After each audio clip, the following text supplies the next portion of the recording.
ഈ മുസ്ലിം ആക്രമണകാരികൾ സുവർണ ക്ഷേത്രം മുമ്പും തകർത്തിട്ടുണ്ട് അല്ലെങ്കിൽ തകർക്കാൻ ശ്രമിച്ചിട്ടുണ്ട് എന്ന് കേൾക്കുന്നു. ഞാനിത് ചോദിക്കാൻ കാരണം പാകിസ്ഥാൻ ഓപ്പറേഷൻ സിന്ദൂറിനെ തുടർന്ന് നമുക്ക് നേരെ നടത്തിയ പ്രത്യാക്രമണത്തിൽ സുവർണ ക്ഷേത്രം തകർക്കാൻ ശ്രമിച്ചിരുന്നു. നമ്മളത് ആർട്ടിലറി ഗണ്ണുകൾ ഉപയോഗിച്ച് പരാജയപ്പെടുത്തുകയാണ് എന്നാണ് കേൾക്കുന്നത്, എയർ ഡിഫൻസ് ഗണ്ണുകൾ ഉപയോഗിച്ചു. അപ്പോൾ ഇതിനകത്ത് എന്തെങ്കിലും വാസ്തവമുണ്ടോ? മുമ്പും സുവർണ ക്ഷേത്രത്തിന് നേരെ ഇസ്ലാമിക ആക്രമണം ഉണ്ടായിട്ടുണ്ടോ? നമ്മളിപ്പോൾ ഔറംഗസേബ് നമ്മുടെ ക്ഷേത്രങ്ങൾ 2500 ക്ഷേത്രങ്ങൾ തകർത്ത കഥയൊക്കെ പറയാറുണ്ട്. എപ്പോഴും ക്ഷേത്ര അധിഷ്ഠിതമായ ചിന്തകളാണ്. അങ്ങനെയല്ല. സുവർണക്ഷേത്രം പലതവണ അധിനിവേശക്കാരും മുഗളന്മാരും ഒക്കെ തകർക്കുകയും അത് പുനഃസ്ഥാപിക്കുകയും ഒക്കെ ചെയ്തിട്ടുണ്ട്. ഇത് മഹാരാജ രഞ്ജിത് സിംഗിന്റെ കാലത്താണ് ഇത് സുവർണക്ഷേത്രം, ഗോൾഡൻ ടെമ്പിൾ എന്ന് പറയുന്നത്. സ്വർണം തകിടുകൾ ഭിത്തിയിൽ പതിക്കുകയൊക്കെ ചെയ്യുന്നുണ്ട്. അതല്ലെങ്കിൽ അതിന് മുമ്പ് ഇത് ഹർമന്ദർ സാഹിബ് എന്ന് പറഞ്ഞിട്ട് അങ്ങനെ തന്നെയാണ് നിന്നിരുന്നത്. ഇത് പലതവണ തകർത്തതിൻ്റെ കഥ നമുക്ക് പറയാം. അംബർസർ എന്ന് പറഞ്ഞാൽ അമൃത സരസ്. അമൃതം, സരസ്. ഒരു അമൃത സരസിൻ്റെ നടുവിൽ ആയിരുന്നു ഹർമന്ദർ സാഹിബ്. ഒരു കുളത്തിൻ്റെ നടുവിൽ തടാകം. അപ്പോൾ അത് ഈ നമ്മുടെ ഈ ഗുരുദ്വാരകൾ സ്ഥാപിച്ച സ്ഥലങ്ങളുമായിട്ടൊക്കെ ബന്ധപ്പെട്ട് ഗുരുനാനാക്കിൻ്റെ കഥ വായിക്കുമ്പോൾ ഈ സരസ്സും അതിൻ്റെ അകത്ത് വരാറുണ്ട്. ഗുരുനാനാക്ക് എവിടെയെങ്കിലും ഭൂമിയിൽ തോടുമ്പോൾ അവിടെ നിന്നൊരു ഫൗണ്ടൻ, ജലധാര ഉണ്ടാകുന്നു എന്നൊക്കെ പറഞ്ഞിട്ട് അങ്ങനെ എന്തോ ഒരു കഴിവുണ്ടായിരുന്ന പോലെ ഈ ജലധാര പലയിടത്തും ഉണ്ടായതായിട്ട് ഗുരുദ്വാരകൾ അത്തരം സ്ഥലങ്ങളിൽ വന്നത് കഥകളിൽ കാണാം. ഗുരുനാനാക്ക് വൈഷ്ണവ സന്യാസിയായിരുന്നു. അതിനു മുമ്പ്, ഈ സിഖ് മതം സ്ഥാപിക്കുന്നതിന് മുമ്പ്. അപ്പോൾ ഈ അംബർസർ അമൃത സരസ്, അതിൻ്റെ നടുവിൽ ഹർമന്ദർ സാഹിബ്. അങ്ങനെയായിരുന്നു ഇത്. 4 വാതിലുകൾ 4 ദിശകളിലേക്ക് ഉണ്ടായിരുന്നു. 4 മതങ്ങൾക്ക് വേണ്ടിയിട്ടാണ് 4 വാതിലുകൾ എന്ന് പറയാറ്. അതാണ്. എല്ലാ സ്ഥലത്തേക്കും കൈനീട്ടിയിട്ട് സ്വാഗതം ചെയ്യുകയാണ് എല്ലാ മതക്കാരെയും. നിങ്ങൾക്ക് ഇതിലേക്ക് വരാം. കാരണം ഈ ഗുരുനാനാക്കിന്റെ കഥയൊക്കെ വായിക്കുമ്പോൾ ധാരാളം സൂഫി വര്യന്മാരെ പോയി കാണുകയും അതെ, അപ്പൊ സൂഫികളും ഒക്കെ ആയിട്ട് വലിയ ബന്ധം ഉണ്ടായിരുന്ന ആളുകളാണ്. കേരളത്തിൽ ഗുരുനാനാക്ക് വന്നപ്പോൾ അന്നത്തെ ക്രൈസ്തവ പാതിരിമാരുമായിട്ട് ചർച്ച ചെയ്തതായിട്ട് തന്നെ സംശയമുണ്ട്. എന്താന്ന് വെച്ചാൽ പള്ളിപ്പുറം എന്ന് പറഞ്ഞ സ്ഥലത്ത് പോയതായിട്ട് പറയുന്നുണ്ട്. അങ്ങനെയാണെങ്കിൽ അത് ഇവിടുത്തെ പള്ളിപ്പുറമൊക്കെ ആണെങ്കിൽ ക്രൈസ്തവ പുരോഹിതൻ അറിയപ്പെടുന്ന പള്ളിപ്പുറം 2ആണ്. ഒന്ന് ചേർത്തലയിലുണ്ട്, ഒന്ന് തിരുവനന്തപുരത്തുണ്ട്. ഇവിടെ നമ്മുടെ ചേന്നമംഗലത്തിന്റെ അപ്പുറത്ത് അവിടെയൊക്കെ ആയിരിക്കാം ചിലപ്പോൾ പോയതെന്ന് തോന്നുന്നു. കോട്ടയം ഭാഗത്ത് എവിടെയോ എങ്കിലും ആണോ, പക്ഷെ പള്ളിപ്പുറം എന്ന് പറഞ്ഞൊരു സ്ഥലം അവിടെ ഇല്ല. എന്തായാലും ഇവിടെ വന്നിട്ട് ക്രൈസ്തവ പുരോഹിതരെ കണ്ടതായിട്ട് അദ്ദേഹത്തിൻ്റെ കഥകളിലുണ്ട്. അപ്പോൾ 4 ദിശകളിലേക്കും കൈനീട്ടി സ്വാഗതം ചെയ്തിരുന്നു എന്നാണ് അതിനെപ്പറ്റി പറയുന്നത്. അപ്പോൾ അതുകൊണ്ട് പലതവണ അധിനിവേശക്കാർ അങ്ങോട്ട് വരികയും ചെയ്തു. ഇതിൽ പ്രധാനപ്പെട്ടൊരു കഥ ഭായ് മേത്താബ് സിംഗിൻ്റേതാണ്. ഈ ഇത് തകർക്കുമ്പോൾ അതിനെ രക്ഷപ്പെടുകയും ചെറുത്ത് നിൽക്കുകയും ചെയ്യുന്നൊരു കഥ ഭായ് മേത്താബ് സിംഗ്. അത് 1740-ലാണ്.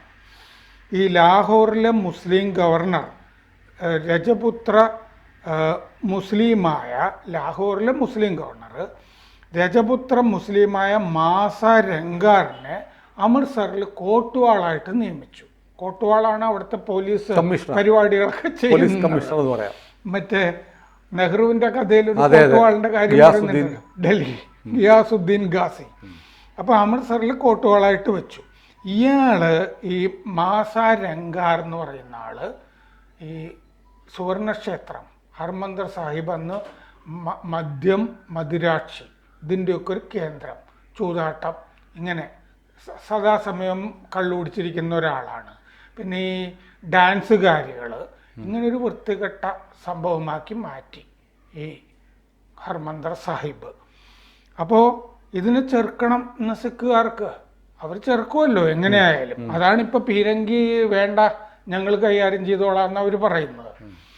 അപ്പോൾ ഈ ബാങ്കു സിഖാണ് ഈ മേത്താബ് സിംഗ്. അയാൾ അന്ന് ജയ്പൂരിലായിരുന്നു. ജയ്പൂർ അന്ന് ഈ ആംബറിലെ കച്ചവാഹ രജപുത്രരുടെ തലസ്ഥാനമാണെന്ന് ജയ്പൂർ. ജയ്പൂരിൽ നിന്ന് ഈ മേത്താബ് സിംഗ് വഴിക്ക് വെച്ച് ഭായ് സുഖാ സിംഗ് എന്ന് പറഞ്ഞ ആളെയും കൂടി കൂട്ടി അമൃത്സറിലേക്ക് യാത്രയായി. ഇത് ചെറുക്കും, ഇയാളെ പുറത്താക്കും എന്ന് പറഞ്ഞിട്ട്. ഇവർ രണ്ടുപേരും കൂടി ഈ മുഗൾ നികുതി പിരിവുകാരുടെ വേഷത്തിൽ അങ്ങോട്ട് കയറി. ഈ അമൃത്സറിൽ ഇയാൾ ഇത് മുഴുവൻ മദ്യവും മദിരാശയായിട്ട് മുക്കി വെച്ചിരിക്കുകയാണല്ലോ. അപ്പോൾ ഇയാളെ രംഗാറിനെ പുറത്താക്കാൻ വേണ്ടി ഇതിൻ്റെ അകത്തേക്ക് കയറി. ഇവരുടെ കയ്യിൽ 2 ചാക്ക് മൺകുടങ്ങളുണ്ടായിരുന്നു. ആ മൺകുടങ്ങളിൽ നാണയങ്ങളായിരുന്നു. ഈ നാണയങ്ങൾ യാത്ര ചെയ്യുന്ന വഴിയിലൊക്കെ വിതരണം ചെയ്തു അവർ. അത് കഴിഞ്ഞ് ക്ഷേത്രത്തിൻ്റെ അകത്തേക്ക്, ഇതിൻ്റെ സുവർണ ക്ഷേത്രത്തിൻ്റെ അകത്തേക്ക് കയറി. ഇയാൾ അതിൻ്റെ ഈ മുമ്പിൽ തന്നെ ഈ എന്താ പറയുക, 4 കെട്ട് പോലെയുള്ള ഭാഗത്തൊക്കെ മുമ്പിൽ ഈ മദ്യം കഴിച്ചും കറുപ്പ് തിന്നും ഒക്കെ ഈ മതോന്മത്തനായിട്ട് നിൽക്കുകയായിരുന്നു ഈ രംഗാർ. അപ്പോൾ ഇവർ രണ്ടുപേരും കൂടി പോയി, ഈ ബോധമില്ലല്ലോ, രംഗാറിൻ്റെ തലവെട്ടി ഈ 2 സിഖുകാരും കൂടി. അങ്ങനെ മോചിപ്പിച്ചെടുക്കുകയാണ് അന്ന് 1740. എന്നിട്ട് ഇവർ ഈ മേത്താബ് സിംഗ് ലാഹോറിലെ നവാബിൻ്റെ അടുത്ത് പോയി, ഇവനെ നമ്മൾ കാച്ചിയിട്ടുണ്ട് എന്നുള്ള കാര്യം പറഞ്ഞിട്ട് ശിക്ഷ ഏറ്റുവാങ്ങി. വധശിക്ഷ ഏറ്റുവാങ്ങി. പോയില്ല, ഇത് ഞങ്ങൾ ചെയ്തിട്ടുണ്ട്, ഞങ്ങളുടെ സമുദായത്തിന് വേണ്ടി ചെയ്തതാണ്, നിങ്ങൾക്ക് എന്താന്ന് വെച്ചാൽ ഞങ്ങളെ ചെയ്യാം എന്ന് പറഞ്ഞിട്ട് തൂക്കുമരം ഏറ്റുവാങ്ങുകയാണ് അങ്ങോട്ട് പറഞ്ഞിട്ട്. അതാണ് അവരുടെയൊക്കെ ധൈര്യം എന്ന് പറയുന്നത്. 1755-56 അഫ്ഗാൻ അധിനിവേശക്കാരൻ അഹമ്മദ് ഷാ അബ്ദലി ഇങ്ങോട്ട് കയറി. അധിനിവേശമായിട്ട് പഞ്ചാബിലേക്ക് കയറി. ഡൽഹി, മധുര അവിടെ നിന്ന് കൊള്ള ചെയ്ത മുതലുമൊക്കെ ആയിട്ട് അയാൾ തിരിച്ച് യാത്ര ചെയ്യുമ്പോൾ ഒരു സിഖ് സംഘം അയാളെ ചെറുത്തിട്ട് ഈ കൊള്ള മുതലൊക്കെ ഇവർ പിടിച്ചു വാങ്ങി, അവർ കൊണ്ടുപോയി ഈ സിഖ് സംഘം ഈ അബ്ദലിയുടെ കയ്യിൽ നിന്ന്. അപ്പോൾ അബ്ദലിയുടെ മകൻ തൈമൂർ ഇതിന് പകരം ചോദിക്കാനായിട്ട് അമൃത്സർ ആക്രമിച്ചു. ഇങ്ങനെ സിഖുകാർ ചെയ്തതിൽ പ്രതിഷേധിച്ച് തൈമൂർ അമൃത്സർ ആക്രമിച്ചു. സിഖ് കോട്ട റാം റൗനി കോട്ട തകർത്തു അയാൾ തൈമൂർ. അത് കഴിഞ്ഞ് ഹർമന്ദർ സാഹിബിൽ പ്രവേശിച്ചു.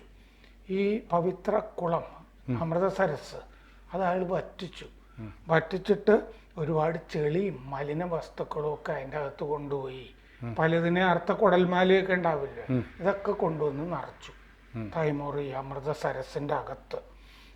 അത് കഴിഞ്ഞ് ഈ ഒരു സിഖ് സംഘം ഷഹീദൻ മിസ്സി എന്ന് പറഞ്ഞ സിഖ് സംഘം അഫ്ഗാനിസ്ഥാൻ ആക്രമിച്ചു അങ്ങോട്ട് പോയിട്ട്. ആ ആക്രമണത്തിൽ പറയുന്ന ഒരു ഐതിഹ്യം എന്താണെന്ന് വെച്ചാൽ ബാബ ദീപ് സിംഗ് അതിൻ്റെ ഒരു വീരനാണ്. ആ യുദ്ധത്തിൽ ബാബ ദീപ് സിംഗിനെ അവർ വെട്ടി, അഫ്ഗാൻ സംഘം മുസ്ലിങ്ങൾ. അപ്പോൾ ബാബ ദീപ് സിംഗ് അദ്ദേഹത്തിൻ്റെ തന്നെ ഒരു കയ്യിൽ വാൾ, മറ്റേ കയ്യിൽ അദ്ദേഹത്തിൻ്റെ തന്നെ തല, ഈ അർത്ഥ തല. അങ്ങനെ കുറേ നേരം പോരാടി ബാബ ദീപ് സിംഗ് എന്ന് പറഞ്ഞിട്ടൊരു ഐതിഹ്യ കഥയുണ്ട്. ഒരു കഥയിൽ വാളും സ്വന്തം തലയുമായിട്ട് പോരാടി കുറച്ച് നേരം എന്ന് പറഞ്ഞിട്ട്. 1762 അബ്ദലി വീണ്ടും അധിനിവേശവുമായിട്ട് ലാഹോറിലേക്ക് വന്നു. പഴയ കൊള്ള മുതല ഒക്കെ തിരിച്ചു പിടിക്കണമല്ലോ, പിടിച്ചു പറിച്ചത്. സിഖുകാരെ അയാൾ തോൽപ്പിച്ചു. ആ യുദ്ധത്തിൽ ഒരു 30,000 സിഖുകാരെ കൂട്ടക്കൊല ചെയ്തിട്ടുണ്ടെന്നാണ് കണക്ക്. സിഖുകാരെ തോൽപ്പിച്ചിട്ട് അതിന് വഡ്ഡ ഗുലുകാര എന്ന് പറയും. എന്താണ് ഗ്രേറ്റ് മസാക്കർ എന്ന് പറയില്ലേ, മഹത്തായ എന്ന് പറയാൻ പറ്റില്ലല്ലോ. കൂട്ടക്കൊല, ദാരുണമായ കൂട്ടക്കൊല. അയാൾ ഹർമന്ദർ സാഹിബ് ആക്രമിച്ചു. അന്ന് സുവർണക്ഷേത്രം അല്ലല്ലോ, ഹർമന്ദർ സാഹിബ് ഗുരുദ്വാര ആക്രമിച്ചു. എന്നിട്ട് അതിൻ്റെ അകത്ത് വെടിമരുന്ന് നിറച്ചു ഹർമന്ദർ സാഹിബിൻ്റെ അകത്ത്. എന്നിട്ട് തീ കൊളുത്തി.